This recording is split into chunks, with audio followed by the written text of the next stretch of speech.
Nous sommes le 27 janvier 1967. Ce que vous venez d'entendre, ce sont les derniers mots de 3 astronautes américains. Les astronautes de la mission AS-204. Un événement tragique dans l'histoire du spatial qui, malgré tout, a apporté son lot de bénéfices. Vous allez comprendre.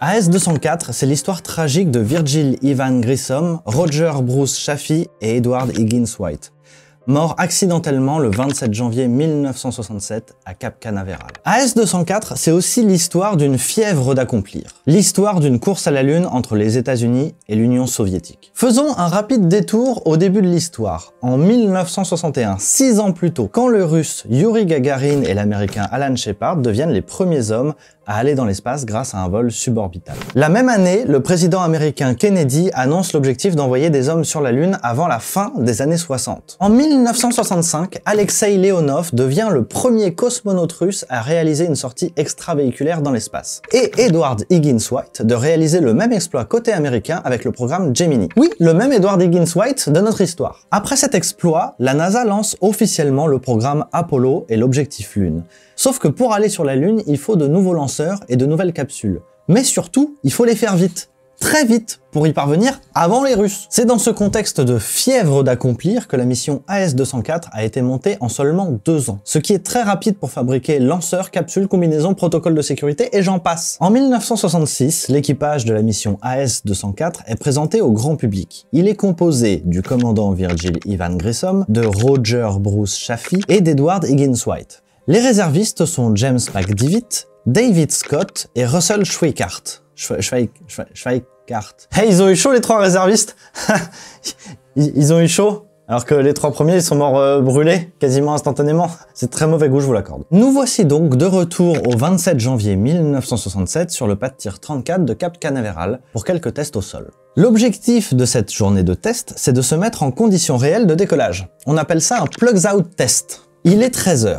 Les astronautes s'installent à bord de la capsule de la fusée Saturn 1B, habillés de leur combinaison et de leur casque digne d'un défilé grand couturier qu'on comprend pas trop la direction artistique. Tout au long de l'après-midi, les problèmes s'enchaînent. Pas de très gros problèmes. Des problèmes de communication et de boutons qui ne fonctionnent pas. Du coup, le compte à rebours de lancement est plusieurs fois interrompu. Le commandant Grissom a beau s'adresser aux équipes au sol, personne ne semble l'entendre. Et quand il appuie sur le bouton qui est censé lui permettre de communiquer, et le bouton reste en position enclenchée. Il revient pas en position normale une fois le message adressé. Ce qui, au vu des enregistrements audio qui sont toujours disponibles, a le don d'agacer Grissom. How are we going to get to the moon if we can't talk between 3 buildings? Ce qu'on peut traduire par comment on est censé aller sur la Lune, bordel de cul, si on n'est même pas foutu d'échanger à travers 3 putains de bâtiments?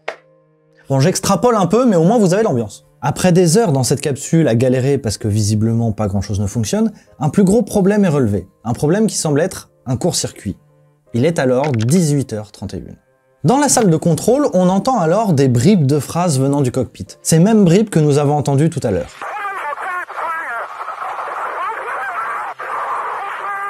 Mais que font les équipes au sol? Que font-elles au moment même où cet enregistrement nous fait ressentir toute la panique? Toute l'urgence d'une situation qu'aucun d'entre nous n'aimerait vivre. Mais rendez-vous compte qu'elles ne sont pas sûres de comprendre ce qu'elles entendent, et qu'elles n'imaginent pas un seul instant qu'une catastrophe est en train de se produire. L'enregistrement alarmant des 3 astronautes ne dure que 17 secondes. 17 secondes pendant lesquelles Grissom se rend compte qu'un incendie se déclare sous son siège et alerte comme il peut, avec tous les problèmes de communication qu'il rencontre depuis le début de la journée.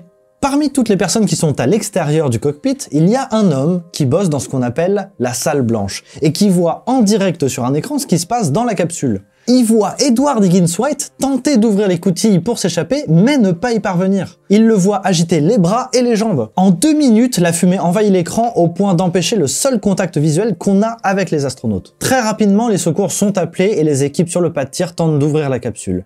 Le problème, qui vient s'ajouter à tous les autres, c'est que la capsule est pressurisée et qu'on ne peut l'ouvrir que de l'intérieur. Ah, l'ingénierie. Le problème avec la pression et la fumée qui a envahi l'habitacle, c'est qu'il est impossible de l'ouvrir de l'intérieur. Donc les astronautes sont piégés. Alors que tout le monde s'affaire à essayer de sauver les astronautes, les équipes se demandent si toute la structure de la fusée ne peut pas exploser à cause de la chaleur des flammes.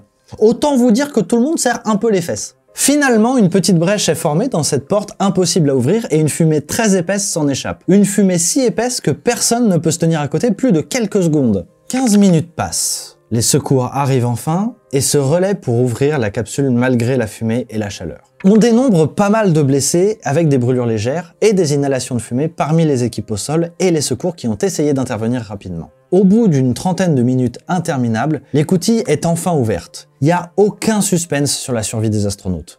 Le cockpit est noir de fumée et les combinaisons ont fondu. Il se passe plusieurs heures avant de pouvoir sortir les 3 hommes. Les autopsies révèlent que Grissom, White et Chaffee ont certainement perdu connaissance 15 à 30 secondes après le début de l'incendie, car leurs combinaisons n'ont pas tenu le coup. Ce sont les inhalations de fumée qui les ont tués, probablement en moins de 5 minutes. Même en arrivant plus tôt, les secours n'auraient rien pu faire. Après l'accident, vient le temps de l'enquête et du deuil. L'enquête d'abord. Le programme est interrompu pour comprendre ce qu'il s'est passé et faire en sorte que ça n'arrive plus. Parmi les changements notables, on peut noter que la NASA a arrêté de remplir les capsules d'oxygène pur ultra inflammables pour un mélange oxygène-azote. Le système d'évacuation d'urgence a été considérablement amélioré pour une ouverture plus rapide et possible depuis l'extérieur. L'ingénierie. Et de nombreux matériaux inflammables qui étaient utilisés dans la capsule ont été changés pour des matériaux moins inflammables. Quand je vous disais tout à l'heure que l'accident a certainement été très bénéfique pour le programme Apollo, c'est une réalité. Il y a eu tellement de problèmes qui ont abouti à cette tragédie que des tas de solutions ont été trouvées rapidement. Ça a permis aux autres missions de ne pas cumuler des tas de petites merdouilles ou des tas d'autres morts. C'est Donald Slayton, le chef des équipes d'astronautes de l'époque, qui l'a dit lui-même. « Je suis persuadé que nous aurions fini par nous casser la figure à plusieurs reprises avant d'arriver sur la Lune. Peut-être même n'y serions-nous jamais arrivés. Nous sommes tombés sur un nid de vipères qui nous aurait donné bien du fil à retordre par la suite. Les problèmes auraient été traités petit à petit sur plusieurs vols en zigouillant plusieurs personnes au passage. L'incendie nous a obligés à arrêter tout le programme et à faire le grand nettoyage. » C'est pour ça qu'aujourd'hui, quand on parle de cet événement, on parle d'astronautes qui se sont sacrifiés pour la conquête spatiale. Ils connaissaient très bien les risques qu'ils encouraient. La mort était une possibilité dans leur esprit, ça faisait partie du quotidien. Grissom disait même « Si nous mourons, nous voulons que les gens l'acceptent. Nous sommes dans un secteur dangereux et nous espérons que si quoi que ce soit nous arrive, ça ne retardera pas le programme. La conquête de l'espace vaut plus que le prix d'une vie. » Par contre, il n'a rien dit sur le prix de 3 vies. Le souvenir de Grissom, White et Chaffee est célébré chaque année lors du Day of Remembrance, le jour du souvenir de tous ces héros américains morts pour la conquête spatiale. En même temps que les victimes d'AS-204 ont fait honneur à celles des navettes Challenger et Columbia. Sur le pas de tir 34 de Cap Canaveral où a eu lieu l'accident, a été érigé un mémorial avec des drapeaux, des fleurs et 3 bancs gravés des noms des 3 astronautes.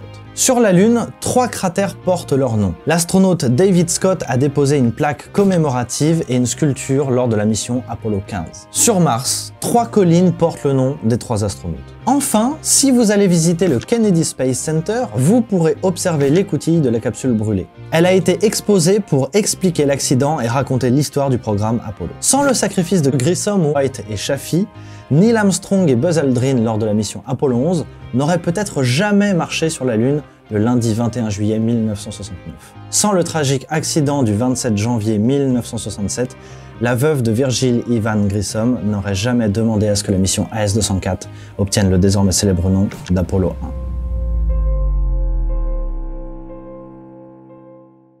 Merci d'avoir regardé cette vidéo. On a mis le paquet, on a sorti les chatons, donc abonnez-vous, on vise les 50 000 abonnés, voilà.